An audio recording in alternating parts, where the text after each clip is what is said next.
This panel is possible thanks to our sponsors from the Marin Community Foundation, EAH Housing, Marin County Office of Education, the San Rafael Chamber, and of course you and our coalition organizations. You can learn more about Housing Crisis Action at our website at housingcrisisaction.org. And I'd like to personally thank Katie Kaufman for her efforts on this, because if it wasn't for her, we wouldn't have this event. So thank you. You are key to planning and promoting it. We're glad that you joined us. I'm excited to introduce Ethan Strell from Bay Area Housing Advocacy Coalition, and he's going to lead us through the first half of the training. Thanks, Joanne. My name is Ethan. I'm from San Rafael, and I'm interning with the Bay Area Housing Advocacy Coalition. And we're an alliance of businesses, organizational and individual members who work together to support smart housing policy, transit-oriented development, and creative solutions to keeping housing affordable in the Bay Area. So before we start, a note on participating. It's hard with a lot of people to virtually participate, but you can use your Zoom chat feature so everyone else can see your thoughts, and you can have a conversation. We were initially supposed to have the meeting with everyone muted, but if you could just make sure to mute yourself, that would be great. And if you have any questions and we cannot get to your question on the chat, reach out to one of us afterwards. We'll follow up in an email with our emails and contact information. Also, just like Katie said in the chat, this meeting is being recorded so that you can watch it and show it to friends afterwards, just an FYI. So we'll move on to the agenda for the meeting today. So we're starting with introductions, and you can introduce yourself on the chat. We'll say a bit more about ourselves. And then we're going to move to why this is important. Like, what do we notice about housing in Marin? Why are we talking about housing in Marin? And then we'll move to how did we get here? We'll go over a history of Marin housing and why can't we undo this spoiler alert kind of difficult history of housing here in Marin. And then we'll talk about some solutions and move on to the advocacy portion of the training. And that's where Corey will take over, and we'll talk about how you can get involved. We'll have everyone go into breakout rooms and tell their story. And then we'll have a debrief real quickly, some next steps, and you can get back to your afternoons. Thanks so much for coming, and let's get started. So feel free to introduce yourself in the chat with your name, your relationship to Marin. So if you're with an organization or if you're a student or just a concerned citizen, and then what you love about Marin to make it fun, if you want. So my name is Ethan. I'm from Marin, and I'm also interning with BayHAC. And I think my favorite part about Marin has got to be that we have these really cool towns here, and then we have this wonderful open space like you see up here on TAM. So you can go get your boba or your whatever drink you like, and then you can go up on top of a mountain and feel like you're on top of the world. So that's my favorite part about Marin. Katie, do you want to go? Yeah, I'm Katie Quickman, and I work for Housing Crisis Action. I grew up in the Bay Area, and I went to Dominican University in San Rafael. I love everything about Marin, but my favorite part is all the waterfall hikes. So if you are interested in those, feel free to shoot me a chat. Corey? Hello, everybody. Corey Smith. I'm an organizer with the Bay Area Housing Advocacy Coalition. I think my favorite part about Marin is riding my bike all through the headlands and the mountains. Just beautiful. Sweet. Thanks, Corey. So feel free to look through the chat, what everyone has to say. And then next, another opportunity for the chat is, what do you notice in Marin related to housing, really base level? And then second question, how does what you notice impact the community of Marin, in your opinion, in a meaningful way? So while people are typing, I'll just go ahead and start. If you look at the top left photo, that's a map of the population densities of Marin.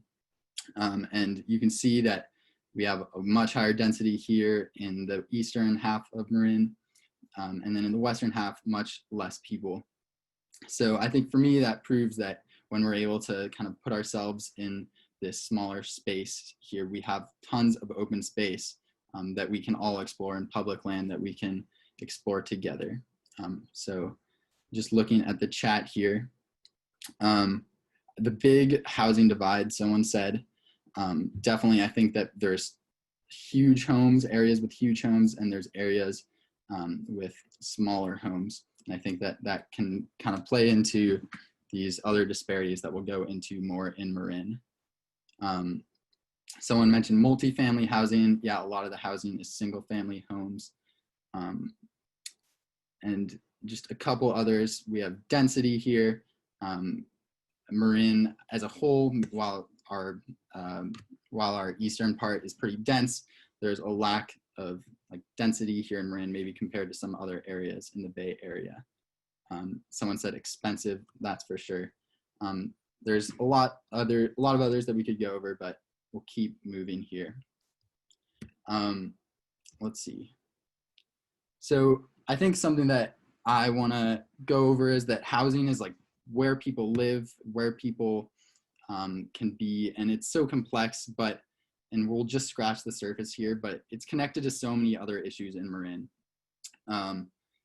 It's how people live their lives. And so I'll just start with education. Like education, schools are funded significantly by property taxes. So wealthier neighborhoods will have better schools. So that's a connection to housing. Thinking about wealth, people who are able to own a home in Marin can take advantage of our like historically rising prices, while renters don't have that same access. Thinking about health and COVID-19, some people in Marin are forced to live in overcrowded homes because they can't afford to live in a large enough one to fit all members of their household. So how can you quarantine when there's not enough rooms in your house?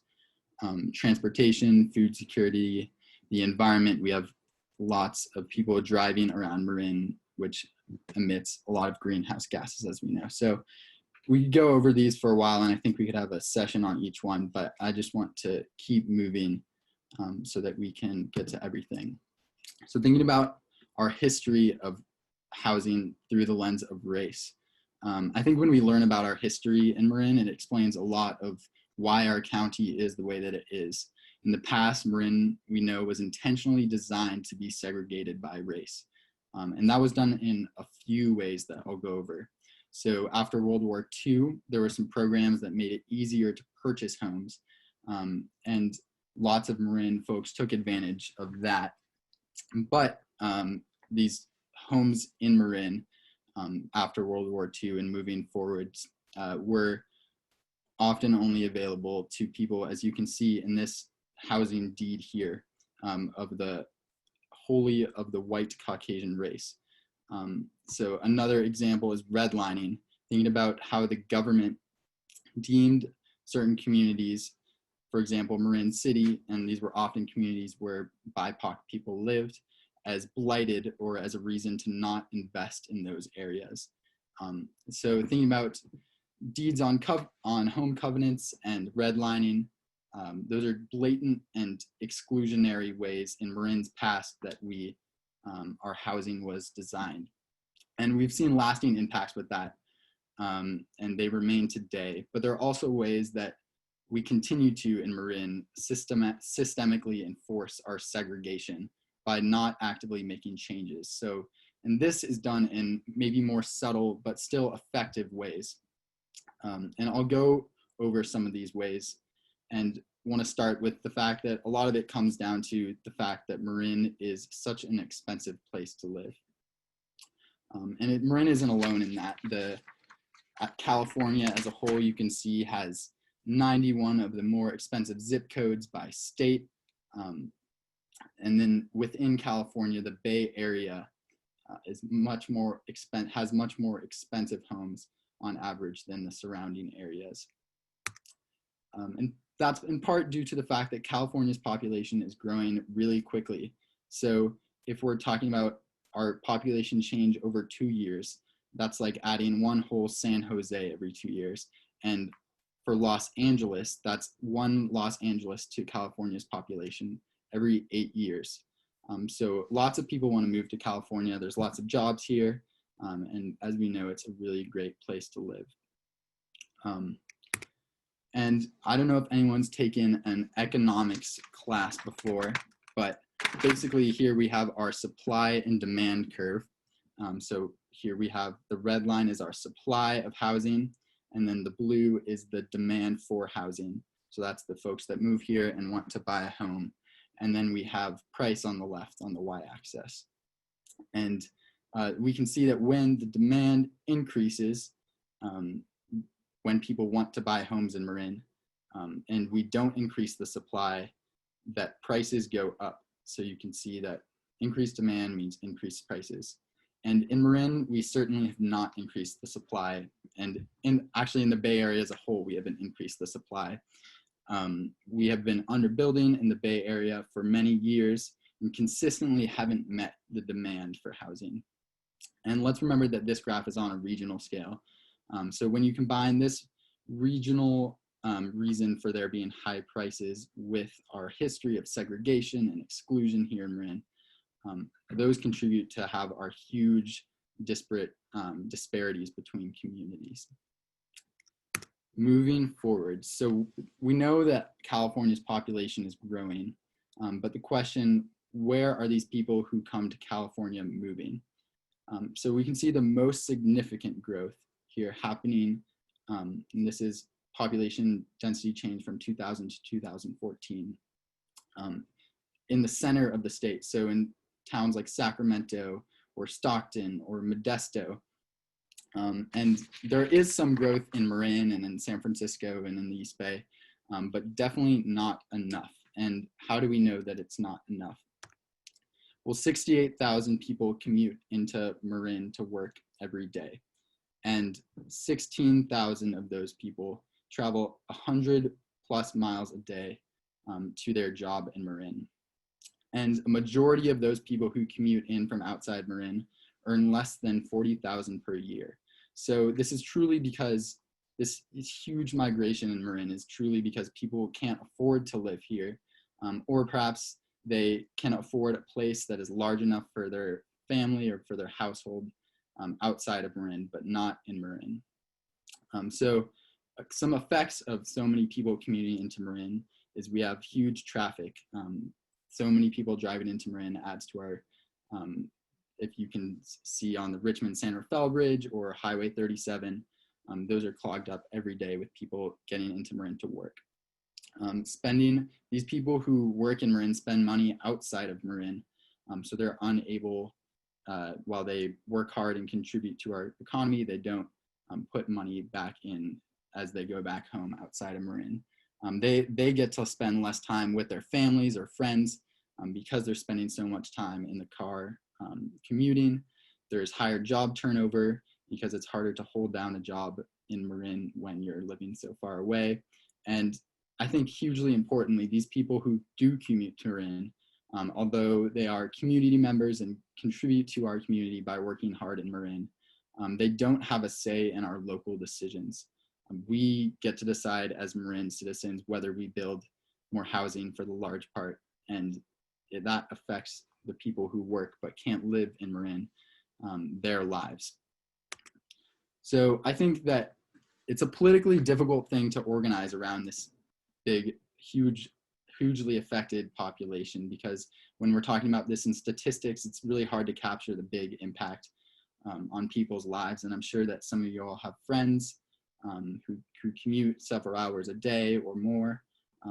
But I think on this large scale, these people who do commute to Marin often get reduced to like another car on the 101, just another addition to traffic. And I think it's important to recognize the personal effects this has on them. So this begs the question, why have we not built more housing here in Marin?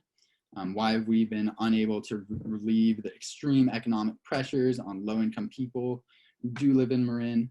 Why have we been unable to undo our intentional past of segregation and be inclusive to so many people who drive into Marin every day? And I think that first off, I would like to talk about zoning. So zoning, if you haven't learned about it, dictates what can be built where in Marin. So you can see here that this is a map of like Tiburon, Mill Valley and Tiburon and Corte Madera. And we have commercial zoning, C2, for the town center and the village of Corte Madera. And then we have our zoning for open space out on Mount Tam. And then most of the map, most of the area is residential. So most of what starts with R is residential zoning. And if you look closer at the residential zoning, it's mostly R1 or RS20 or RS 7.5 or another number there, or R1B1 or something like that. And all of that zoning, it's very complex, but is to say that only single family homes can be built on those parcels. So someone who buys that property has to be able to afford a single family home. And if you look around here in Mill Valley, like RS20 or RS43, that is a single family home, and then also a minimum lot size. So a minimum lot of, say, 10,000 square feet for RS10 or 20,000 square feet. So someone who buys that property has to be able to afford not only a single family home, but a certain amount of land in Marin, which land is already really expensive. So it's fair to say that residential zoning in Marin in some ways inhibits the building of more affordable homes. But more affordable housing does get proposed, as we know. And why does this not get built? So in this slide, we have a couple of groups who often work to oppose different types of new housing that is proposed. And historically, I think that these groups have been the loudest voices and the most well-organized groups in Marin. And you can see that none of the groups explicitly in their mission or in their website, from where I took the screenshots, explicitly say that they're anti-affordability or anti-housing, but in their websites, they have phrases like small town quality of life or a bad fit or density is their focus. And then you can see more recently, Donald Trump has also joined in on the conversation with some tweets in perhaps a more explicit way. But then there's also lots of groups working to make Marin more affordable and welcoming by tackling the problem in a few different ways. We have groups like community land trusts, like CLAM, who are working to purchase housing to keep it more affordable. There's Habitat for Humanity, who focuses on home ownership. And there's groups like BayHAC and Housing Crisis Action Marin, who focus on building housing. So I don't know if anyone has ever been to a local government meeting, but this is from the show Parks and Rec, if anyone's ever seen it. And I included it just to point out that while previously a lot of the people who were able to show up to local government meetings oppose new housing, I think more and more we've seen people who haven't historically been part of the conversation, like young people or people of color, getting engaged in local politics and generally housing, especially this summer. And I mean, that's why we're all here today, to get folks engaged in this conversation. So briefly, we'll talk about a couple of local level solutions that we can take here in Marin. And then I'll pass it on to Corey and we'll do the advocacy portion of the training. So there's no silver bullet. The number of organizations involved, I think, kind of shows how many different ways there are to attack this issue. There's no one solution to all of this. And that being said, I think there are some things that we can do to make Marin more inclusive. So starting with making it easier to build affordable housing. There's so many institutional barriers, just like zoning, that make it hard to build affordable housing in Marin.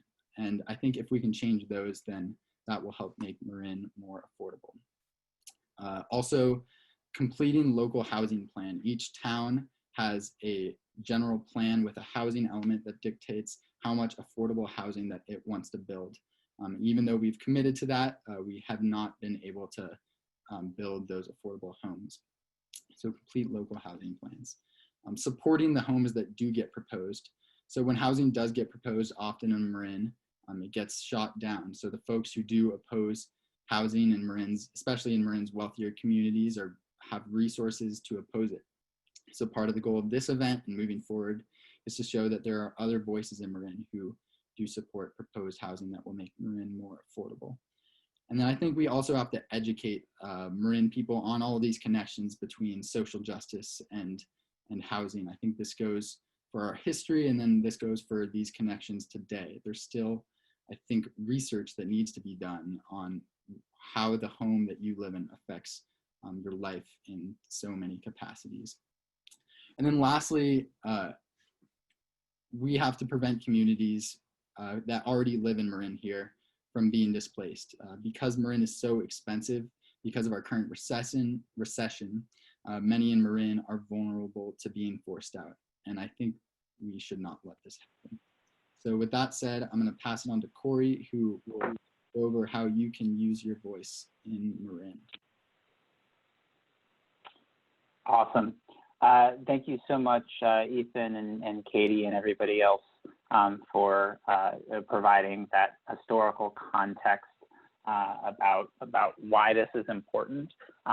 My name is Corey Smith. I am an organizer with the Bay Area Housing Advocacy Coalition. We do regional organizing for people that want to say yes to more housing. What we're going to go over today is a basic training that we do to hopefully give you the tools to be able to speak up to your friends, politicians, colleagues, whoever it may be, in support of housing. A question to start, maybe the easiest way to do this is if everybody, the little reactions button that's on the bottom of the screen down there, give me a thumbs up or a clap if you've ever given public comment at a council hearing or planning commission in the past. Nice. Okay, so I see some folks that go up. So hopefully this will help all of you hone your skills. And for the folks who haven't done it yet, hopefully this can provide you with some of the skills that you need to be able to do this with confidence. I, like many people, am a little bit of a political junkie. And like all political junkies, at least over a certain age, I'm a really big fan of the TV show The West Wing. And if anybody's ever watched that, one of my favorite lines that I think is so true on every scale of government is that decisions are made by those who show up. And physically being in the room and being part of the conversation is so, so critical to determining the outcome. And so what we're going to do here today is we're going to go over how you can develop your own personal story and make that appeal. We're going to explain what an ask is and then provide you with some immediate ways to get involved. And then hopefully we can continue the conversation going forward. So the key to creating your own personal story basically has 4 different steps. And if you can jump to the next slide, please. There we go. It starts with a challenge, an obstacle or a hardship that you face. In this case, the challenge for everybody here, we're going to keep it simple, is housing, right? It's really expensive. It's really difficult to live here or to have all of your friends or family stay here. So that brings you to a choice, a decision that you get to individually make as to what you're going to do about that challenge. By the simple presence of you in this conversation here tonight, you have made the choice to do something, to work to make Marin a more inclusive place for everybody. That outcome is kind of where you go from here. It is the advocacy steps that you take. It's the emails to your elected officials. It's the planning commission hearings that you attend. And it's you having the ability at important moments in time to stand up and make that ask of, hey, build this housing, please approve it, build it. People need a place to live. And so throughout this process and throughout this framework, you can learn to apply your own personal story to a number of different issue topics or advocacy pieces. Let's jump to the next slide. A key thing here about personal stories is they are real. It is not something that is abstract or made up. It has to come from the heart, and you have to be able to make that emotional connection with people because it is a motivating piece. Whenever you are giving public comment at a city council hearing, for example, you want to be able to convey that motivating factor to the decision maker in order to influence what they end up doing. You should be expressing your values.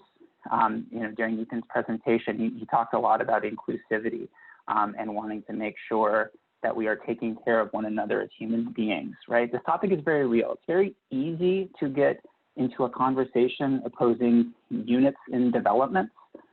It's much harder to talk about, hey, I care about people and I want to make sure people have a home and have a place to live.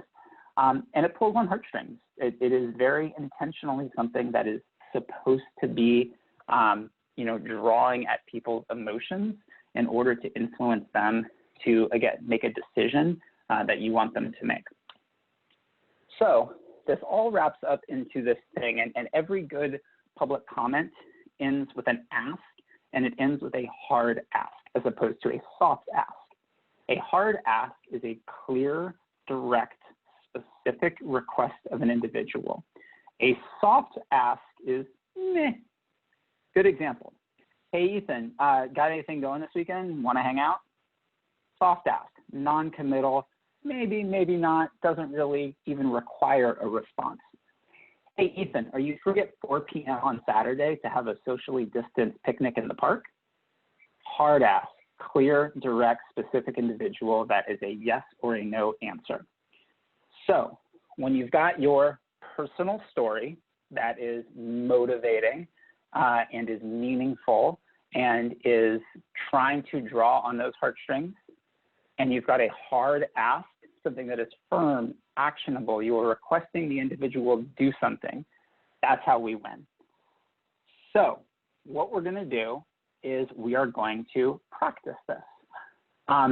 This is the moment in time where I'm going to ask everybody who is on the call to either grab a pencil and a piece of paper, maybe open up a Word document, maybe open up just notes on your phone, because what you're all going to be doing when we go to these breakout rooms is practicing public comment and practicing putting together that personal story along with a hard ask in order so we can win, and in this case, have more homes built for people in Marin. We are going to give you a scenario. So everybody's working off of kind of the same general idea, general concepts we're working for. There is a housing proposal in Mill Valley. You are going to be giving public comment to the city council.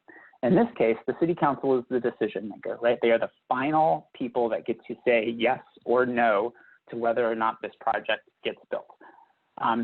For the sake of some details, 50% of the project is going to be subsidized affordable housing. So this is what we have, a mixed income project. So there will be some market rate units, and there will be some subsidized affordable deed restricted homes in there as well. The ground floor is going to be an apartment building. So think 3 stories, 4 stories over a community serving ground floor. So there's other things that are going to be adding to the neighborhood as well. And for the wonks out there, it's a good design and it meets code, which is to say Marin has all of these rules related to what you can build and whether the different things that are supposed to do. This follows all the rules. So this is a really quality project that you and everybody else that you've showed up with is really, really excited about. So how you piece this together, you start with that personal story, right? Sharing a little bit about who you are, where you're from, why you care about this issue. And you finish it with a clear, direct, hard ask. And so we don't bury the lead on this. The clear, direct, hard ask is please approve this housing project here today, right? That's what you want to ultimately end up getting to, and hopefully influencing the city council to do what you want.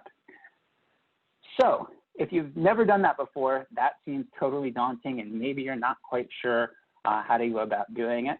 Fortunately for you, we have some experts here in the room who are going to show us, and we want all of you to be thinking about what your personal story might be and maybe start jotting a couple of notes down. But I do want you to watch both of them, and we will give everybody maybe about 90 seconds before we go into the breakout rooms to make sure that they have those public comments down.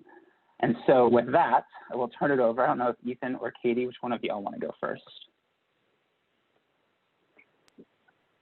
I'll go first. Sweet. So I'm at public comment. Hi, I'm Ethan Stroll. I'm from San Rafael and grew up, I would say, surrounded by wealth in our county.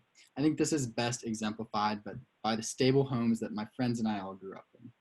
But for me and so many other Marin young people, that the bubbles we grew up in are popping as we think about what's behind our county's disparities. At first, I had thought a lot about food justice, but realized that a large part of food access is based on where people live. So is funding for schools, access to open space, transportation, the list goes on. That is when I began to understand the geographic disparities across communities in Marin. Marin is insidiously segregated. 95% of Mill Valley employees, many of whom are low income, don't live in Mill Valley. Marin's wealthier, whiter communities must welcome changes that include low-income people. Building these well-designed homes is a step in the right direction towards including Mill Valley workers and so many others. Please do all that you can to push this project forward. Thank you. Katie? Yeah. And I'm a public comment too. So, dear City Council members, my name is Katie Quiffman and my family lives in Mill Valley. My friend Maya commutes over an hour to her healthcare job in Marin because she can't find attainable housing here. Not only is there not enough housing, but when it is available, it's beyond most folks' means, especially those who are deemed essential workers right now. If our workforce can't find housing here, we're adding to traffic congestion and pollution for our environment. For Maya, it's leading to lower health outcomes and reduced quality of life. For us, her community, it's less time spent together. As we seek to build a Mill Valley that is in Marin that is inclusive and just, we must seek to approve proposals like this that are well thought out solutions that meet code, have good design, so we can continue to address our housing crisis. I'm excited about this opportunity to build homes near transit, retail, jobs. We need this affordable housing for people like Maya. I urge you to swiftly approve this proposal. Great. So, right, easy enough. A couple of things that I really want to emphasize before you go to your breakout rooms.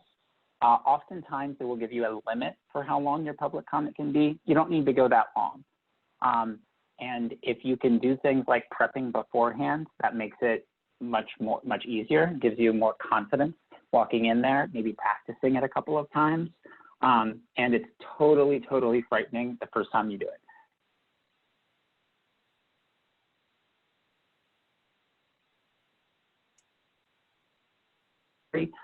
It does become much easier, but it's a muscle you need to practice.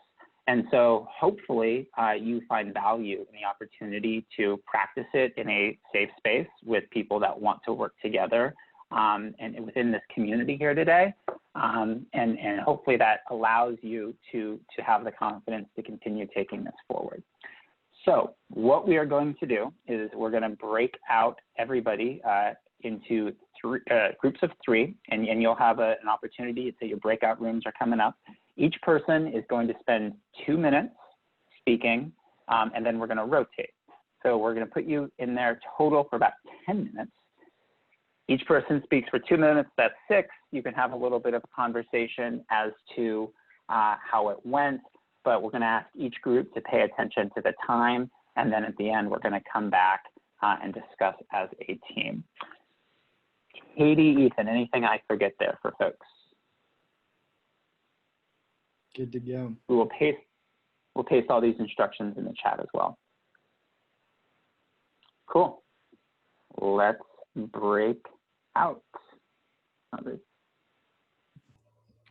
And slowly bringing everybody back. Cool. So, how was that? So at this point, I'm asking people, perhaps raising your hands. Bethany hopping in, great. Does anybody have any kind of general feedback, perhaps specific feedback? If you want to raise your hand, could be a good way to do it, and we can unmute somebody if they want to share kind of their experiences with this. The raise the hand feature, if folks go along the bottom, I can't raise my hand as a host, I don't think. You should have an option to raise your hand along the bottom. If you maybe just unmute yourself, we'll be unwieldy like that. If anybody has something they specifically want to share. I don't see the raise my hand. Yeah, there's one. Monica got it. So Monica is unmuted. Hi. Monica. Hi. So I just have a question. So I had mentioned the chat box that I'm on a school board, and so the way that it works when we get public comment, we're not allowed to have dialogue or conversations with the public. So is that the way that city councils work as well? Most city councils, yeah. It's one way of addressing the council, and in most circumstances, you address the council as a whole as opposed to one individual. Okay. So I just thought it'd be something that people should know, because when people come to our meetings, like they're like asking us questions and they're like, why aren't you answering me back? Like, why aren't you, And so I think it's important that people know that we can't because of laws. Absolutely. And can I ask you a question? Where exactly is the raise my hand feature? Regina found it. So you click on the participants list, and then at the bottom it says either invite, mute me, or raise hand. And so that's where I click raise hand. Got it. Okay, hands are going up. Regina. Hey, so I was in a chat room with another person who we shared our personal stories, but that neither one of them really fit your format of challenges, choice, outcome. And here's what I thought worked just as well, and I just wanted to know if this works for you. There was a concern we both wanted to share, why this project would solve the problem. And the third point would be why the problem really would benefit the community. So that's a three-pronged personal story. I think that might fit better for those of us who don't have that real heartstring kind of story to share. Okay. That's just my input. I think, so you touched on something I think that's really important. It's got to be personal, and it's got to be personal to you. And so here are some frameworks that work, but if you're sharing something, maybe, I know when you say, how does this solve this problem? I always think of the proverb, the best time to plant a tree was 40 years ago, and the second best time is today. I think about housing a little bit the same way. The best time to build a home for somebody was a long time ago, but the second best time is today. And so I think that definitely is good advice for the group as a whole. Somebody said should write it down. It's a really useful tool to write down what you're going to say beforehand, just so you know kind of what you're going to say going into it. Lee, got next here. Yeah. Hi.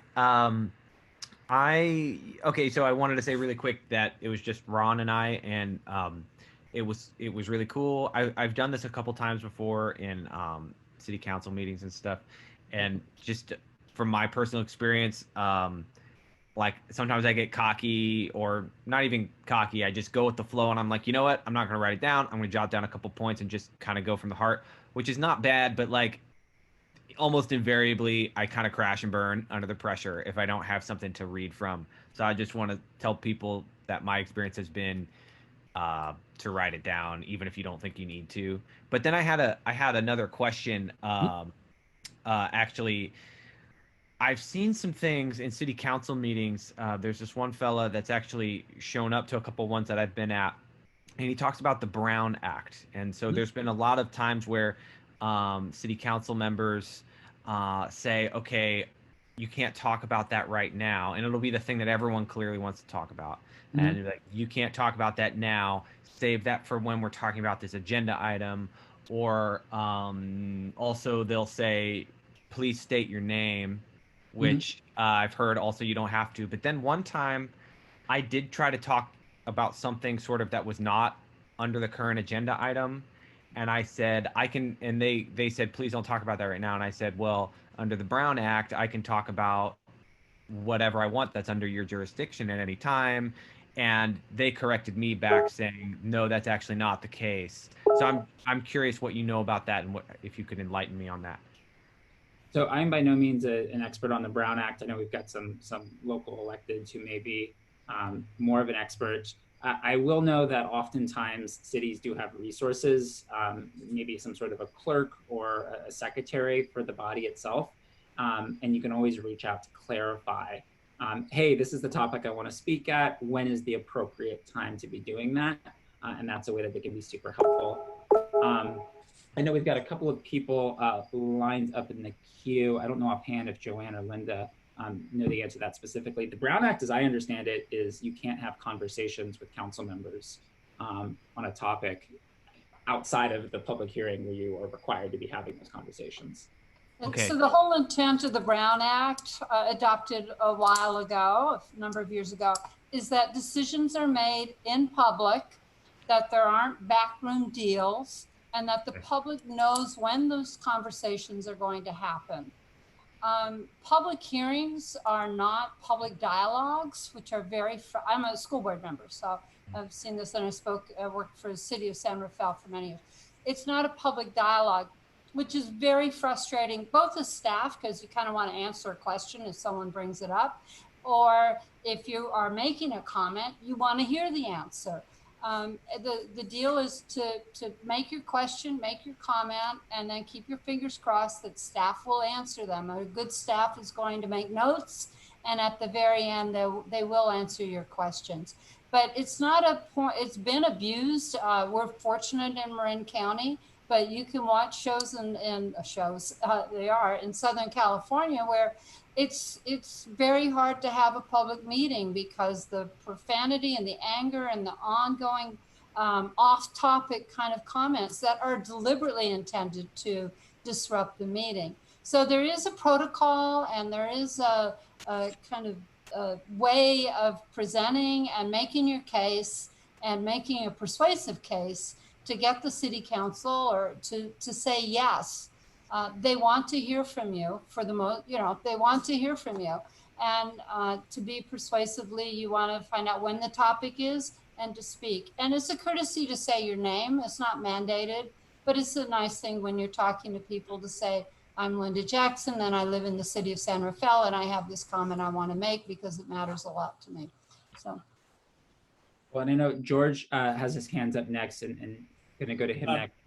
Real quick, as an advocate for young people for many years, working in high schools and colleges, I've noticed in many of the meetings that I've been at, when young people actually speak up, meaning high school or college students, they get a lot of attention. And I think one of the things that has been forgotten in this whole argument about housing in Marin is that young people who grew up in this county often are not able to live here when they get into the workforce.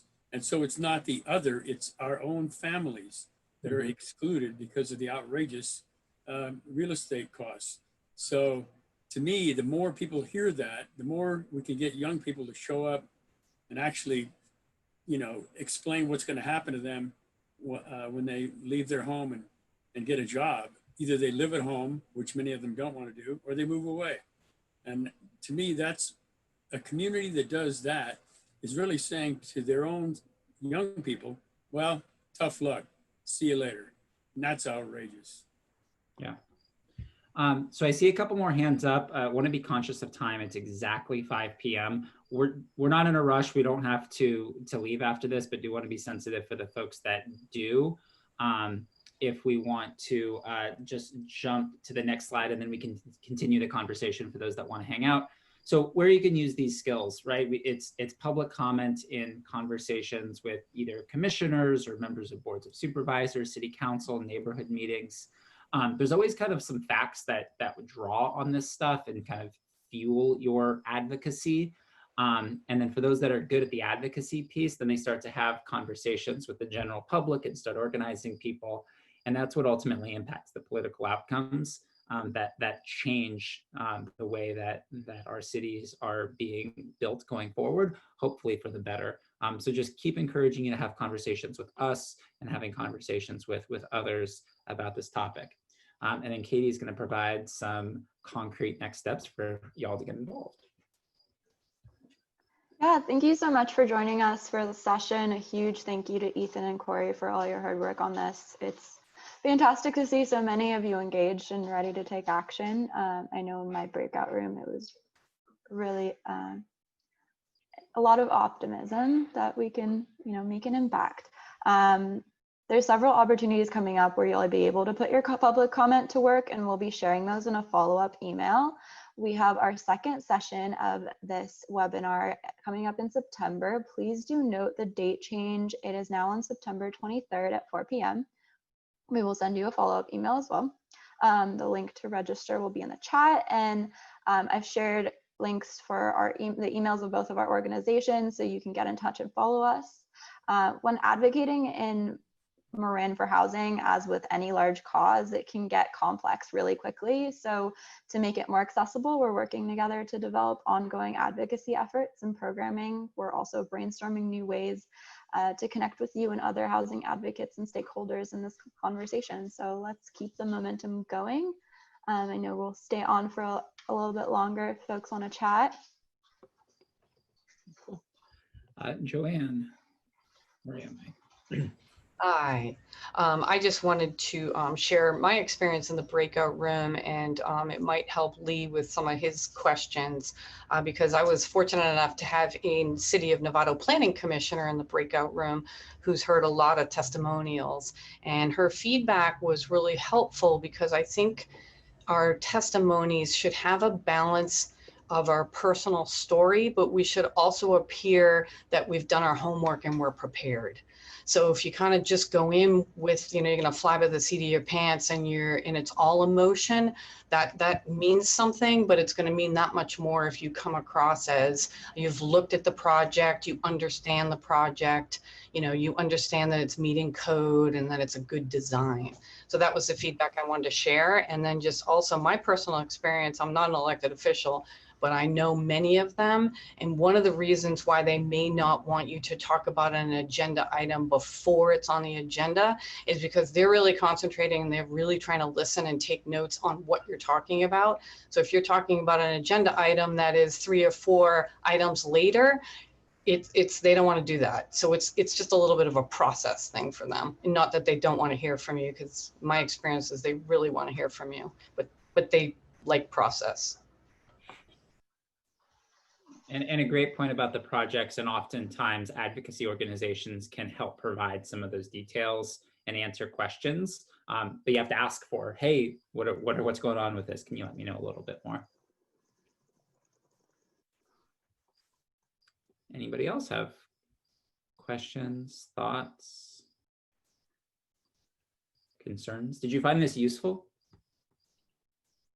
Helpful? Couple people nodding their heads. Very useful. Good. Yeah, it's an ongoing process. This problem's not going to fix itself overnight. And so having this community, and this is the community, right? These are neighbors. These are people that you see every day at the grocery store. And so it's easier to do this when you're coming at it with a team of pro-housing advocates. Thank you for doing it. Yeah, thanks everybody. Yeah, credit. Well done, Ethan and Katie and Linda and Larry, who helped advise throughout the process on this. Great partnership. Thank you. Thank you. Bye, Linda. All right, everybody. Have a good one. Take care.